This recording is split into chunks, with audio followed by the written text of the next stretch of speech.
In this video I'm going to show you how to turn this into one of these.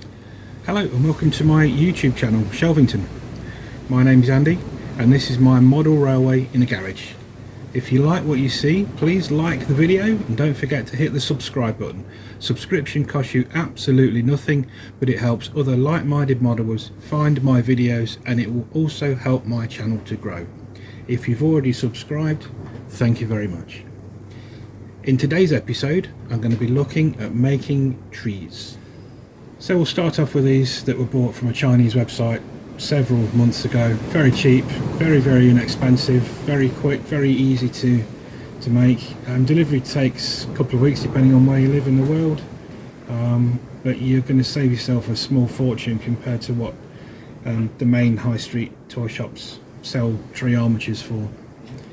Now get yourself some Woodland Scenics foliage. This is very good stuff. You can make your own, but I've got this hanging about, so I'll just show you real quickly how I make the trees. Rip some of this off and start sticking it in. Some people glue. You can use a spray glue, you can use any kind of glue, super glue even, PVA. Well, PVA might take a while to dry, but you just basically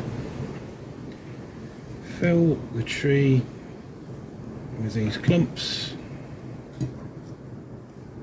as much as you like.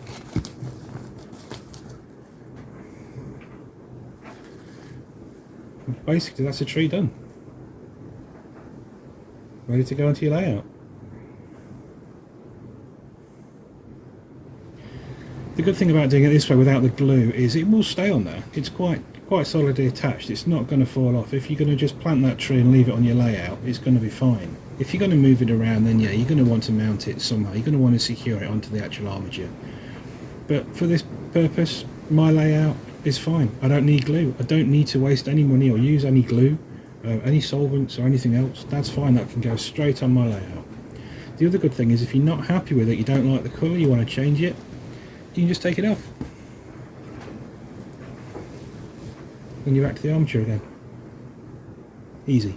This is one of my trees that I made. This is a wire armature. Exactly the same principle, the same foliage. Just literally just stuck onto the tree. If you don't like it, you can take it off.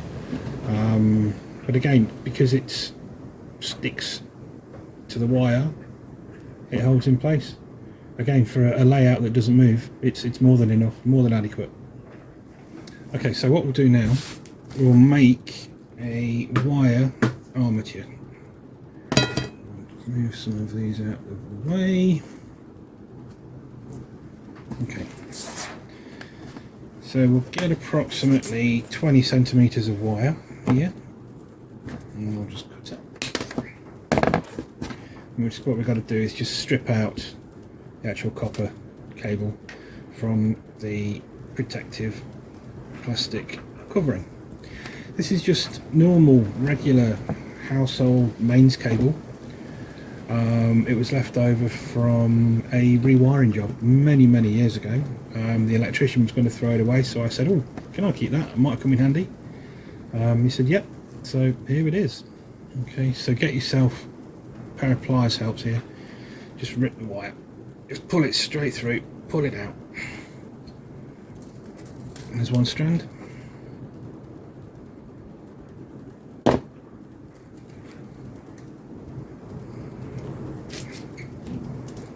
Some more.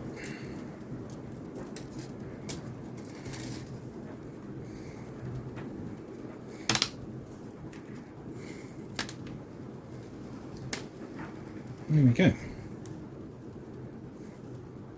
We've now got 1, 2, 3, 4, 5, 6, 7 strands. 7 strands of wire. Okay. Next, fold it in half.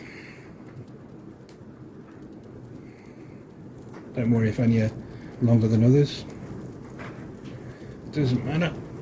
As straight as possible. Then at the bottom, have a look. What I like to do, just for makes it a little bit easier, just pop a pen or a screwdriver or anything in there. Right. Hold the top of the wire and then just rotate the pen, and this will cause the wire to twist.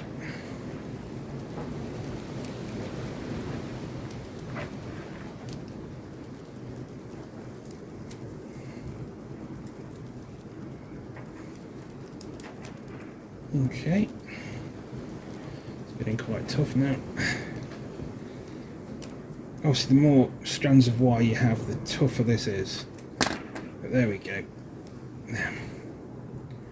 So we can see, so we've got a little thing at the bottom, you can use that, it's great to hold it, and then that takes us all the way. This is going to be the top of our tree. So can you see that? About that far down. We're just going to start to pull down some of these strands. Try and do it in a random, or as a random order as you can, because these are going to be your branches.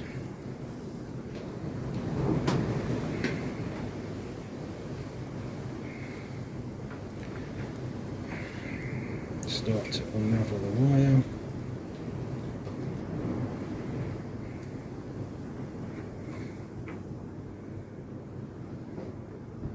It's a tree, it's random. This is what I like about this method, because no two trees will be the same. Whereas if you bind them, you bind the plastic armatures,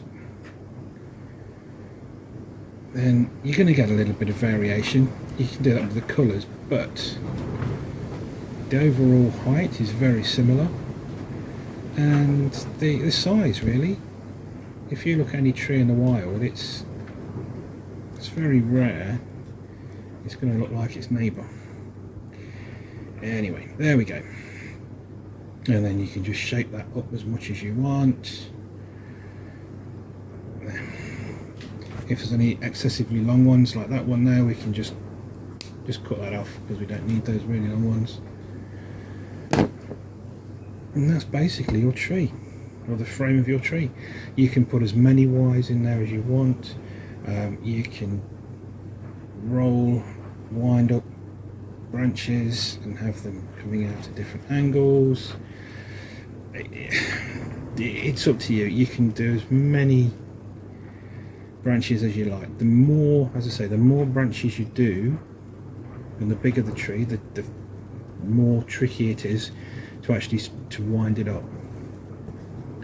So here's one I've made years and years ago. 1, 2, 3, 4, 5, 6, 7, 8, 9, 10. There's about 15-20 strands of wire in there, but it gives you a real big tree.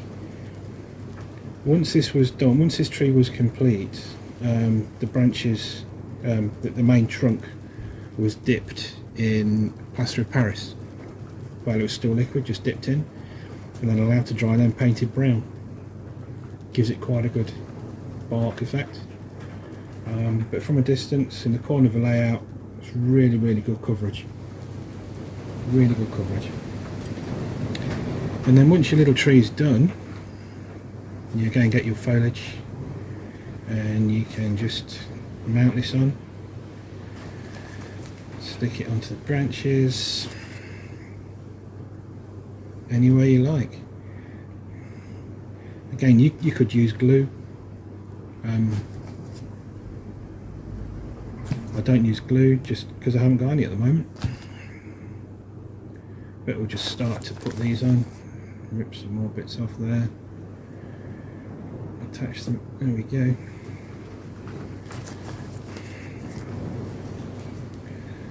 Start sticking bits in the gaps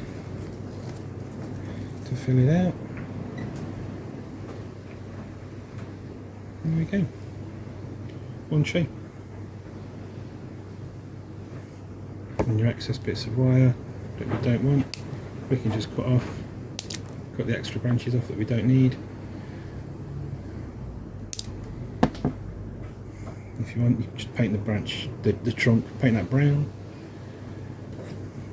And to mount it onto your layout, with your cutters, just cut through the bottom, spray these out, and you can either have one just going straight down that you can then use that then straight to mount straight in your board, or as we've done on these, I'll show you with this one,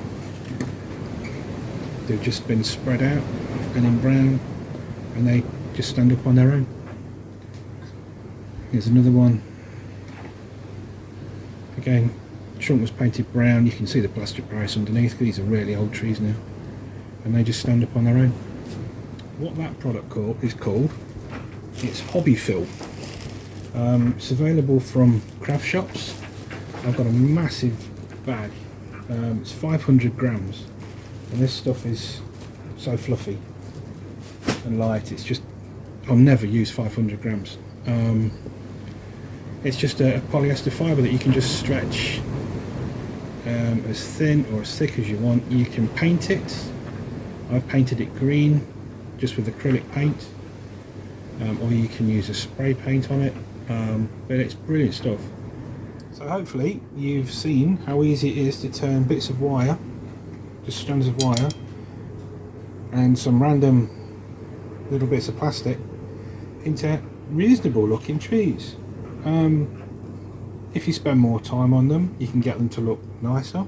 You know, these take minutes, seconds, and they're an awful lot cheaper than if you were to buy from a model shop, and in my opinion they look a lot better. So thanks for watching. I hope you enjoyed this video. I do hope to make some more videos in the next few weeks. As I said at the beginning, please like and subscribe to the channel. That will help me and any other fellow modelers out there that are maybe looking at trees and thinking, oh, they're just too expensive for my layout. But as I've shown, they're not. They're relatively inexpensive. Anyway, thanks again.